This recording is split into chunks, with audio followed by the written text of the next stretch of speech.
Aujourd'hui, le modèle PPA, c'est ce qu'on appelle les Power Purchase Agreements, qui sont donc des contrats long terme qui sont passés et conclus entre un producteur d'électricité et un consommateur, et reliés à un actif d'énergie, de production d'énergie renouvelable.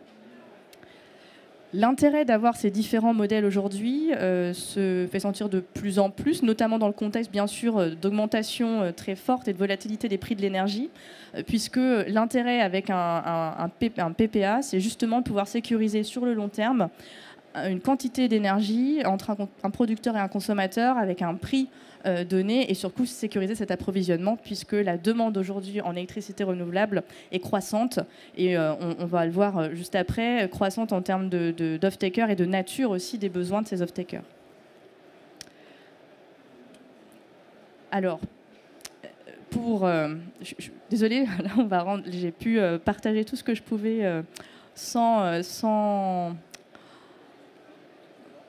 sans support. En fait, l'idée aujourd'hui, c'est de pouvoir sous-tendre aussi nos exemples, notre propos, d'une part avec justement un récapitulatif des quantités d'énergie qui aujourd'hui ont été contractualisées via des PPA, donc sur les dernières années, vous montrer justement cette tendance et où est-ce qu'on en est aujourd'hui, avec quelques exemples aujourd'hui également de dernière contractualisation. Ça, on pourra le faire aussi bien sûr de vive voix, sans support, sans problème. Et puis de vous parler justement de notre compréhension aujourd'hui de quels sont les enjeux que l'on voit aujourd'hui, notamment en matière d'équilibre entre l'offre et la demande, pour pouvoir aussi conclure sur ce que l'on perçoit en termes d'évolution des prix justement de ces PPA sur ces dernières années, derniers mois. Et puis bien sûr, ça nous semblait primordial de pouvoir contextualiser ces éléments avec le regard d'un producteur à la fois d'énergie mais aussi d'hydrogène, donc qui a fait le choix d'intégrer en fait l'ensemble de l'offre pour justement nous donner sa perception du marché d'un point de vue producteur mais aussi off-taker. Je vais donc laisser la parole à Jean-Gabriel Robert pour justement vous présenter ces éléments de tendance. Alors probablement sans support, mais on a quand même les idées et les éléments, donc il n'y a pas de problème. Oui, merci Elodie. Effectivement, je pense qu'au-delà des chiffres, on peut exprimer assez facilement les tendances qui se dégagent de ces derniers mois, de ces dernières années. Alors, effectivement, Elodie a introduit le fait qu'on allait se focaliser sur les modes de contractualisation que sont les corporate PPA, donc à nouveau des contrats de gré à gré entre un producteur d'électricité renouvelable et un consommateur, qui peut être soit un industriel qui a besoin d'électricité pour ses processus, et notamment pour faire alimenter un électrolyseur, on y reviendra je pense dans quelques instants, mais également tout type d'acteur économique qui peut avoir besoin d'électricité pour ses activités. Alors, les PPA, on en parle de plus en plus en France, on en parle encore relativement peu par rapport à la réalité que ça représente dans d'autres pays européens. Pourquoi ? Parce que en France, on a le privilège historique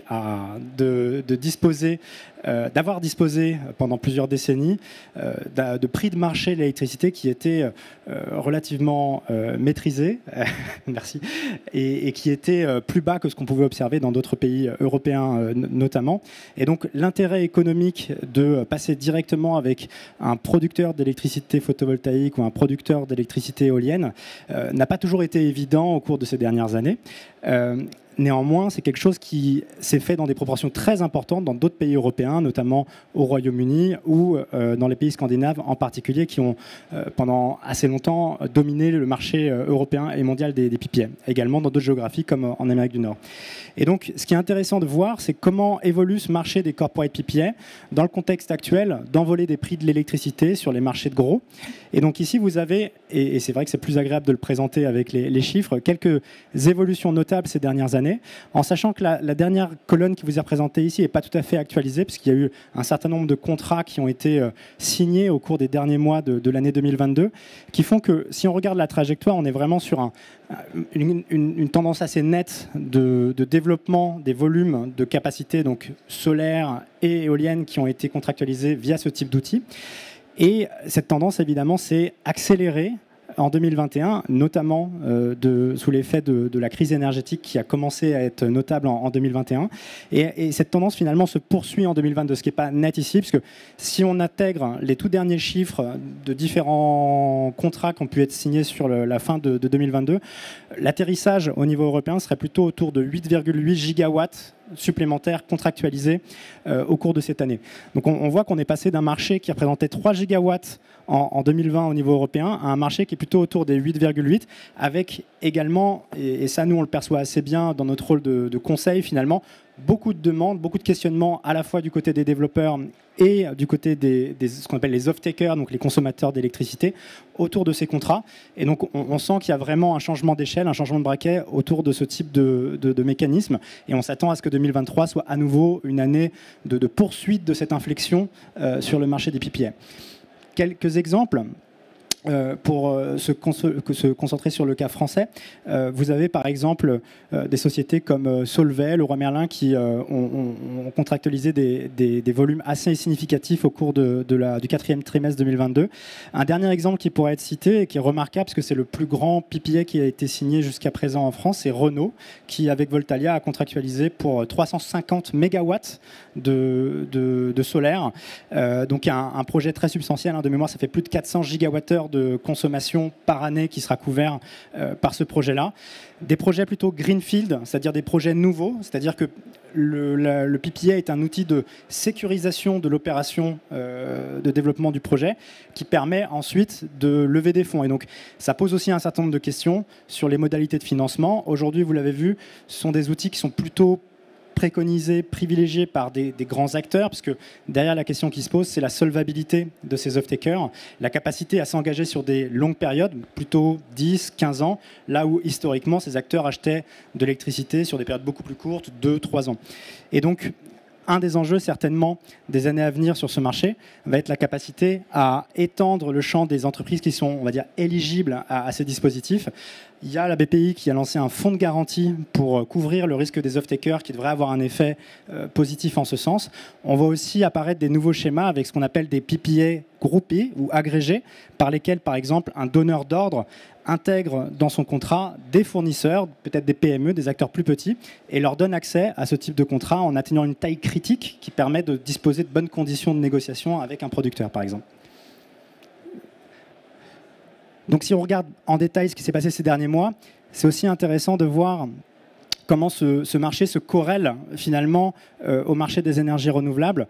On a eu, et on peut le comprendre, une augmentation du prix d'IPPA au cours des derniers mois qui a été assez substantielle et qui s'explique finalement, c'est ce qui est exprimé en bas de la diapositive, par des hausses des coûts des renouvelables qui ont pu être connus au cours des derniers mois, notamment du fait de la hausse du prix d'achat des composants.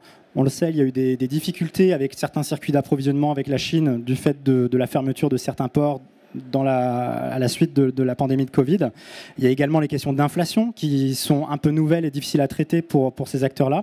Et donc tout cela a contribué à une augmentation des prix des PPA sur laquelle on va revenir sur la slide suivante avec un peu plus de détails. Puisqu'on voit donc cette augmentation, elle s'est aussi nourrie d'un déséquilibre quelque part sur le marché entre les producteurs d'électricité et les off-takers, les consommateurs.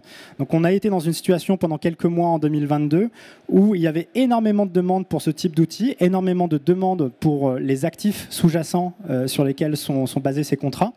Et les producteurs d'électricité se sont retrouvés dans une situation de force finalement, profitant de ce déséquilibre, ce qui a fait que les prix ont été plus élevés et légèrement décorrélés du coût de production de l'électricité. Ça s'est aussi manifesté par des choses qu'on n'avait pas vues par le passé, notamment certains producteurs d'électricité qui ont fait le choix de casser, de rompre des contrats qu'ils avaient pu passer avec l'État, avec des prix durables vis-à-vis de l'État, pour se diriger vers ce type de mode contractuel et pour optimiser, maximiser la valeur de l'électricité qu'ils produisaient avec leurs actifs. On a vu également un exemple avec EDF qui a organisé une enchère inversée pour sélectionner des off-takers, sélectionner des consommateurs et donc les amener à produire des offres avec les prix les plus intéressants pour EDF. Donc voilà, des tendances assez intéressantes à suivre. Le point qui je trouve assez rassurant, c'est de voir qu'il y a quand même une baisse sur la fin d'année 2022. Ça traduit aussi le fait qu'il y a une stabilisation des sujets dont j'ai parlé, que ce soit l'inflation, enfin pas vraiment l'inflation, mais plutôt les difficultés d'approvisionnement rencontrées du côté de la Chine. Et donc on voit qu'on revient sur une meilleure corrélation de ce marché-là avec les prix du marché. Mais je pense que CVE pourra aussi nous éclairer sur ces sujets. Merci beaucoup pour ce panorama du marché des PPA en Europe et en France. Je vous propose de le prendre un cas concret. Donc CVE, producteur d'énergie renouvelable, producteur d'hydrogène vert. Donc on a l'avantage d'avoir les deux casquettes. Donc comment ça se passe quand un producteur d'hydrogène vert veut assurer son approvisionnement? Alors il peut construire des installations sur site. On imagine bien que ça va être rapidement limité. Donc forcément, passer par du PPA renouvelable va être indispensable. Or, le producteur hydrogène, il a des contraintes. Il veut que son électricité soit compétitive. Vous savez probablement qu'environ la moitié des coûts de l'hydrogène provient de l'électricité. Et puis, il veut faire tourner son électrolyseur le plus possible pour amortir ses frais fixes. Donc du coup, ça a tout un tas d'implications pour son approvisionnement. La première, c'est la source des renouvelables. On est, nous, un producteur d'énergie solaire, donc on sait faire des PPA solaires. On se rend compte qu'en fait, le profil va être limité. Il va falloir aller chercher d'autres technos. Ainsi, si vous combinez éolien et solaire, vous allez arriver à couvrir à peu près 60% du profil de consommation de l'électrolyseur si on prend en hypothèse qu'il va tourner entre 4 et 5 000 heures par an. Donc déjà, ça complexifie le contrat que vous avez en tête. Il est plus monotechnologie, il est multitechno. Et puis comment vous allez indexer le prix? Aujourd'hui, il n'y a pas de marché spot hydrogène. Peut-être que demain, on en aura. Mais il faut bien se poser la question de l'évolution de ce niveau de contrat. Ensuite, donc vous avez couvert, on va dire, les 2/3 de vos besoins d'électrolyseurs. Il va falloir aller s'approvisionner sur le réseau. Et là, il faut s'entourer de fournisseurs expérimentés. Parce que derrière, il y a la question de quel volume sur la durée de vie. On a en tête la difficulté de financer ce type de projet. Les banquiers vont être très regardants sur les coûts qu'il faut aller sécuriser, le niveau de risque qu'il y a derrière. Chez CVE, on a fait le choix très tôt de constituer une équipe énergie avec des gens qui passent leur temps à discuter avec ces fournisseurs. On a aujourd'hui un pool de fournisseurs qui nous accompagnent sur la contractualisation. Et enfin, il y a un troisième aspect qu'on n'y pense pas forcément, c'est qu'on va avoir du surplus d'électricité à gérer. En effet, à un moment donné, à un instant T, les productions renouvelables vont être supérieures aux besoins. Et donc, du coup, se pose la question, comment je repartage la valeur de ce surplus? Est-ce que c'est tout pour le producteur renouvelable? Est-ce qu'il y a un partage avec le producteur hydrogène? D'ailleurs, on parle de gains, mais on peut avoir aussi des pertes. On a peut-être sous-estimé en fait, ce surplus qui était allé faire, et du coup, qu'il va falloir compenser. Donc on le voit, il y a une complexité bien plus importante pour un producteur d'hydrogène vert d'aller sécuriser un PPA renouvelable. Et ça ne se fait pas aussi naturellement. Je vais changer de casquette. J'enlève ma casquette producteur hydrogène vert et je vais prendre ma casquette de producteur renouvelable, ce qui est notre corps de métier à la base. Aujourd'hui, nous, on a signé des contrats PPA sur nos installations solaires avec la SNCF, avec Enercop, avec d'autres fournisseurs. Et donc, on connaît assez bien le modèle PPA. On sait qu'on aime bien des contrats à long terme, 15 à 20 ans, parce que derrière, le banquier, il nous financera beaucoup plus facilement. Là, c'est un premier défi. Le producteur hydrogène vert en face, lui, va plutôt me demander 5 à 10 ans. Est-ce que c'est compétitif pour moi en tant que producteur renouvelable? Est-ce que j'ai pas intérêt à aller voir un consommateur corporate? On a vu tout à l'heure les critères de bancabilité de l'off-taker vont être fondamentaux. J'ai un deuxième défi en tant que producteur. On va me demander de couvrir le besoin de consommation, donc peut-être de surdimensionner mon installation, voire pourquoi pas d'ajouter du stockage. On voit des projets où on se pose la question d'ajouter des batteries. Sauf que le modèle de batterie en France, on sait que les mécanismes derrière ne sont pas clairs. Donc, est-ce que ma batterie, elle va tout le temps tourner sur mon projet d'hydrogène? Ou alors, il va falloir que je le finance ailleurs sur d'autres mécanismes? Et puis, j'ai peut-être pas forcément le savoir-faire de batterie. Et ensuite, le dernier élément que je voulais vous mettre en lumière, c'est le timing, le cycle de développement. La plupart des projets hydrogène dont on parle aujourd'hui sur le salon, c'est des projets qui vont émerger 3 à 5 ans. Donc, ils ne sont pas tout de suite concrets. Sauf que moi, producteur renouvelable, en fait, il faut que vous sachiez que toutes les semaines, j'ai un corporate qui m'appelle en disant là, vous n'avez pas un projet la solaire tout de suite sur les cartons, je suis prêt à acheter un premium sur le marché. Alors, du coup, en tant que producteur renouvelable, je ne suis pas très intéressée, en fait, de vendre un producteur d'hydrogène vert. Et c'est là-dessus que nous, CVE, on veut se démarquer. C'est qu'en fait, en tant que producteur renouvelable, on va faire l'allocation en interne de ce qui est le plus pertinent économiquement.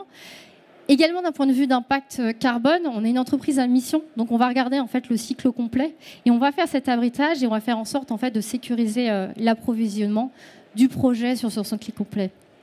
J'ai parlé d'impact carbone, c'est un élément qui est très important pour nous et je conclurai là-dessus. Cet après-midi à 16h, nous aurons une intervention pour mesurer l'empreinte carbone d'un projet d'hydrogène vert. Je vous invite à nous rejoindre. Voilà, merci beaucoup. Par ailleurs, n'hésitez pas à nous retrouver sur nos stands. On a tous les 6A65 CVE. Merci Elodie. CVE, et de notre côté, on est dans une loge qui se situe à l'entrée, au niveau du summit, l'entrée du summit. Donc merci beaucoup. Et je pense qu'effectivement, de pouvoir faire le lien avec à la fois le marché de l'approvisionnement d'électricité, avec l'ensemble des besoins aujourd'hui en électricité, que ce soit pour l'hydrogène ou non, et le cas particulier de l'hydrogène était particulièrement éclairant. Merci à tous et au plaisir de pouvoir discuter avec vous en marge de ce forum. Au revoir.